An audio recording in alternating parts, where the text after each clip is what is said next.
I was terrified. Still am, if I'm being honest. It's not every day your guitar amp gets possessed. Here's what happened. My guitar amp started picking up a random radio station. Initially, it was faint, barely above a whisper. I just grumbled, then went back to practicing whatever I was working on. Probably something by Brandon Lake. The next morning, I'd completely forgotten about it. I had other problems. This was a dark period in my life. After spending my 20s touring in a Christian alt-country band, I decided to settle down and find gainful employment. Is there such a thing these days? Perhaps I'd find a partner and get married. Simple pleasures, right? Well, I did find employment, although I wouldn't call working at an outlet store selling shoes gainful. Around that time, I'd lost interest in playing music. In fact, I'd gone a full year without touching my guitar. I was emotionally drained, having spent most of my young adult life touring crummy venues and crashing in cheap motels.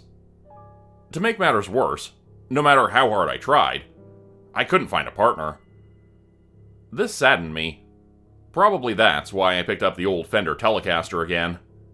Shame me if you will, but I knew if I performed at some open jams on the weekend, my chances of finding an interesting partner would greatly improve. It's worked in the past. You see, I'm socially awkward. Picking up women was never my forte. I'd sooner sit on a frozen toilet seat than approach some good-looking stranger in a bar. Yikes. And online dating just isn't my bag. You dig? Tried once and failed miserably. I still prefer meeting people the old-fashioned way. In person. Even though the process eludes me. When I'm performing music, however, they approach me. It's how I meet people. It's my superpower. Anyways, back to the amp. The following weekend, while I was plucking away on my electric guitar, it happened again. My amp was picking up a random radio station. Only this time, it was loud and clear. It scared the hair right off my head. What was left of it, anyways. The DJ spoke in a low-pitched, sardonic voice. Something about his voice sounded off. It was too harsh, for starters. Like a chainsaw. Voices don't sound like that. Human voices, that is. His drawl was as deep as a Leonard Cohen song. A drawl that can only come from the deep south. Eastern Kentucky, perhaps. But not quite. It was unlike any voice I'd ever heard. I live in St. Paul, Minnesota, in a crummy one-bedroom apartment, nowhere near the South. So you can imagine my confusion. The voice speed-talked for about a minute, while I stood stupefied, scratching my head. Ultimately, I chalked it up to a faulty patch cord, and kept picking away at Sturgill Simpson's version of a Nirvana song. When the DJ spoke my name, I nearly died. "Hey, Noah," the voice croaked. "Are you gonna learn to play that thing, or what?" I dropped my guitar pick and watched it bounce beneath the bed. "Welcome to WDVL. 666 on your earthly dial." The voice went on as if nothing out of the ordinary happened. As if he hadn't just spoken my name. "Hail Satan. He's the truth, the light, and the darkness." The voice rambled on, speaking so fast he barely had time to breathe.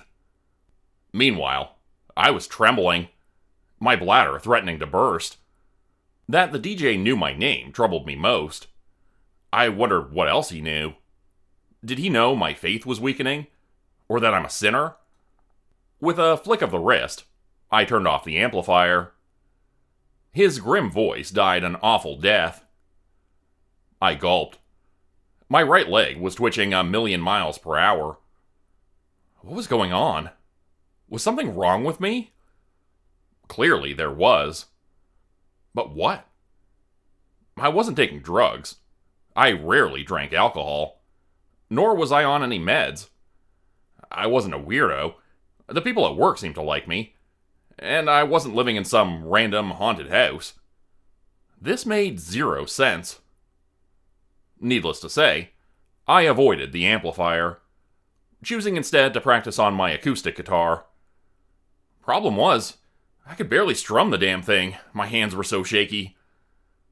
That night, sleep was futile. My mind was racing.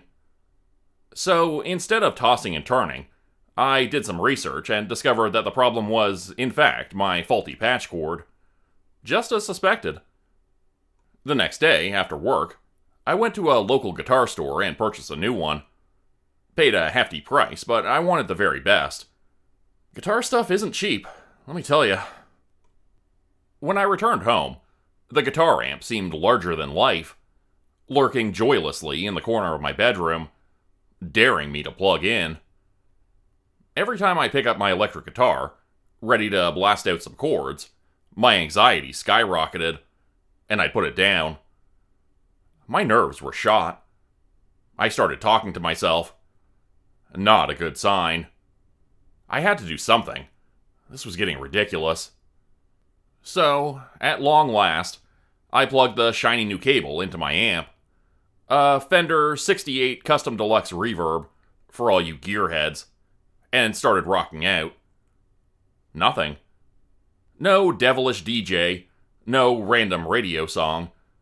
Just pure, angelic Fender tone. Phew. Relieved, I set about working on some Johnny Cash songs. Who doesn't like the Man in Black?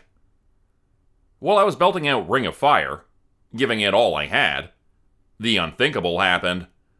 The dreadful DJ returned. Hell yes, my son. You will, in fact, burn in a ring of fire. Lord below. Satan is the way, the truth, and the answer. Give unto him, and he shall fulfill your deepest, darkest desires. I froze. My tongue felt like a sponge. My hands as big as baseball gloves. My blood turned to ice. Something about the voice paralyzed me. It was like he was in my room, delivering his diabolical sermon directly to me. Well, that's right, Noah, he sneered. Give on to Satan, the Lord of Death, and he shall deliver salvation. You want a partner? A luscious, beautiful blonde? I'll bet you do. Or how about a busty brunette? Yes, sir, a gal that loves her country music.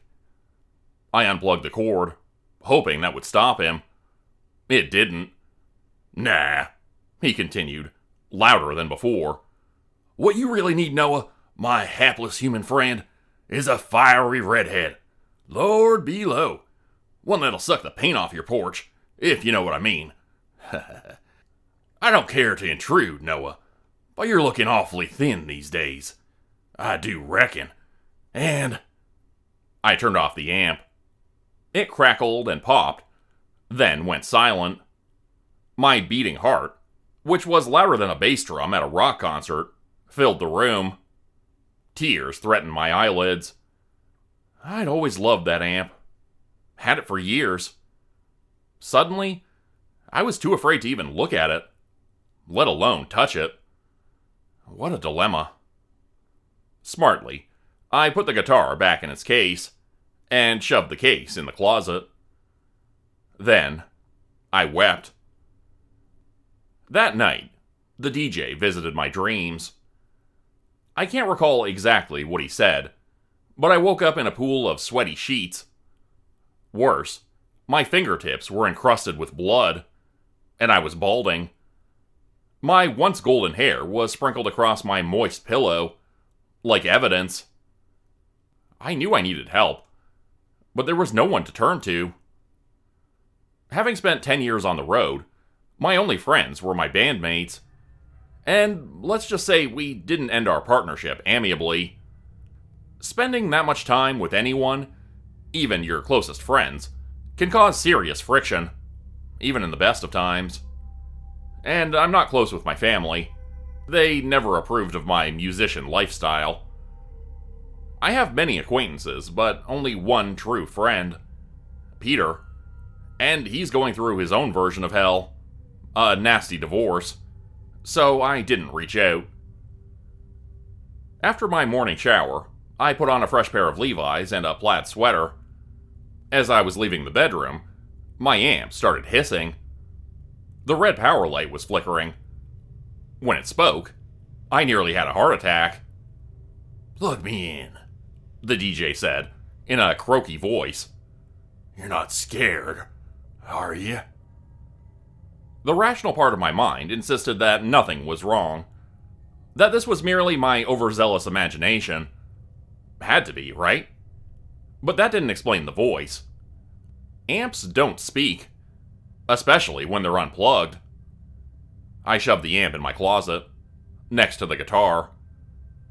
For the remainder of the week, I avoided the electric guitar and returned to my trusty old acoustic, a Gibson J100. Life seemed to settle. The following weekend, longing to find myself a partner, I decided to hit up a local jam session. It had been over a year since I'd last performed. I needed this. Problem was, most jam sessions provide inadequate amplifiers, and tone is king. It's a guitarist thing. So, despite my trepidation, I loaded my amp, guitar, and a Tube Screamer overdrive pedal into the van, and drove downtown. The house band was fairly decent. Weekend warriors at best, but nice enough fellas. That they knew who I was certainly boosted my confidence. I'd only done backing vocals in my previous band. Now I was to sing lead. Confidence was crucial. When they called me up, we blasted through a Georgia Satellites classic, followed by Tennessee Whiskey, always a crowd favorite. Although it was a meager-sized audience, I had them in the palm of my sweaty hands. My voice felt strong, and my amp sounded superb. Halfway through Tennessee Whiskey, I noticed a redhead wearing a tight Zeppelin t-shirt giving me dirty eyeballs. She couldn't keep her gorgeous green eyes off of me. I felt invincible, just like old times. With the 2 songs completed, the small but mighty crowd demanded an encore. I busted into Ring of Fire, and all hell broke loose. The drummer kicked off a steady train groove. The bass player locked in nicely. There was a keyboard player on stage providing the much-needed harmony. I played the trumpet bit on the guitar. We nailed the intro. "Love," I sang, in a throaty baritone, "is a burning thing." The redhead started dancing. "And it makes a fiery ring." As I leaned into the mic, eager to deliver the next line, I got zapped. Electrocuted. I fell with a thud, cracking my head on the side of the stage. The mic stand went flying, and slammed the keyboard player in the skull. He went down too. Amidst the chaos, my amp started speaking. "This is WDVL, 666 on your earthly dial." Everybody stared, stupefied, as I lay sprawled across the stage, twitching. The band leader approached me cautiously. "You alright, son?" I tried speaking, but my lips felt like 2 balloons. Graciously, he helped me up. As my eyes adjusted, I noticed the redhead walking out of the bar, shaking her head. The remaining patrons chuckled, then returned to their drinks. With a troubled mind and scorched lips, I gathered my gear in disgrace. "You're pitiful, Noah," the DJ pestered. "All hail Lucifer, Prince of Darkness, the Evil One, Lord of the Flies." The hair on my arm stood tall. My mouth was as dry as a musician's sense of humor. I studied the barroom. Was anyone else hearing this? Apparently not. Or, if they did, they chose to ignore it. I drove home highly agitated. What the hell's wrong with my damn amplifier? I pouted. And why me? What did I do to deserve this? Not only was I miserable, I was petrified. I needed to get to the bottom of it. And fast. So I contacted a local luthier, a guitar repair person for you non-musicians. When I told Steve, not his real name, what was happening, he turned ghost white. "Heard of this happening once before," Steve said in a nasally voice. He ran a large hand through his thinning gray hair and paused. Paul Marino, he said thoughtfully, eyes cast afar. Poor old Paul's still in the mental hospital, or whatever it's called these days. Not allowed visitors, last I heard. Steve looked at my amp with suspicion, then smiled awkwardly. I was as tense as a $2 steak. Having just turned 31, I knew I was too young for a midlife crisis, but that's how I felt. And I was lonely. Playing guitar was my only outlet. I needed it, even if only on the weekends. Tell you what, Steve said, inspecting the amp. I'm sure it's nothing. Probably your patch cord. You have your cables on you? I did. Good, he said. Leave them with me. I'll have a look. Come back next week. I sighed. He turned the amp on, and, using my cables, plugged a guitar into it. No radio station. No disreputable DJ. He strummed a G chord. It sounded as sweet as roses. Looks fine. Sounds good. Steve shrugged. It's probably nothing but strange karma. He winked. We shook hands, then I left. It was a rough week. I could barely concentrate at work, and I no longer felt comfortable at home. I slept on the couch, avoiding my bedroom like the plague. The following week, when I hadn't heard back from Steve, I stopped by his shop after work. The lights were off. The parking lot was deserted. I called him, and it went straight to his voicemail, which was full. An icy chill climbed up my spine. Steve worked late hours. He should be open. The following Friday, there was still no word from Steve. My anxiety skyrocketed. I could only imagine what my dreaded amp was doing, or saying to him. My life was in turmoil. I'd lost weight, and to my chagrin, I'd gone completely bald. Seemingly overnight. None of that mattered. What mattered was that people were posting about Steve on social media, asking for information. Apparently he'd failed to show up for a band rehearsal, and he missed an important gig. His family and friends were worried sick. By now, I was completely freaked out. The cursed amp. What the devil was going on? A question came. One I could have done without.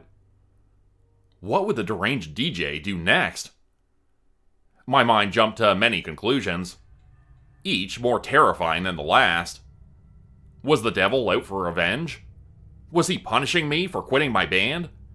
He probably hates Christian country bands. Maybe I should play heavy metal. Surely the devil loves metal. Or perhaps I should pack up and move to Canada. He'd never find me up there. Too damn cold. I stayed put. My rational mind was having none of this. Surely this was just a case of bad luck. Or, as Steve put it, strange karma. Another week went by, and still no news of Steve.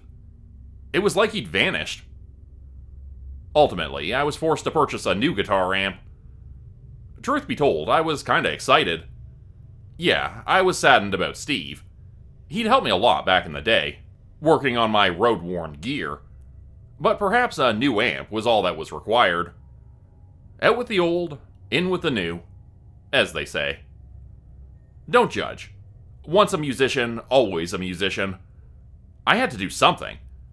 Besides, it's not like I murdered Steve. All I did was bring him a glitchy amp.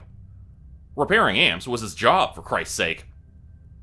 Thus, I bought a brand new Vox AC30. A classic. When I plugged it in, it sounded wicked good. No devil, no radio station, just a smooth, velvety tone. The amp soared. I cranked it to 11 and wailed all weekend. It was a blast, although I'm sure the neighbors would disagree. Relieved, yet anxious, I needed redemption. It was time. I had to return to the local jam session. perhaps there was still a chance of impressing the redhead. Needing new material, I decided to take a stab at something more challenging. A popular Charlie Daniels song. Not an easy feat, let me tell you.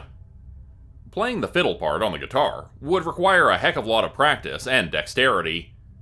But the devil's in the details, as they say, so I woodshed it all week. I was extremely nervous. Bizarre amps, missing luthiers, electric shocks. If only I had something to soothe my worried mind. A fiery redhead, perhaps. Despite my trepidation, I practiced the Charlie Daniels song as though my life depended on it. And, perhaps, it did. Another week passed. Still no Steve. Surely an omen. I was coming unglued, but sitting around feeling sorry for myself wasn't helping. So I returned to the local jam session, toting my brand new Vox AC30. The place was packed.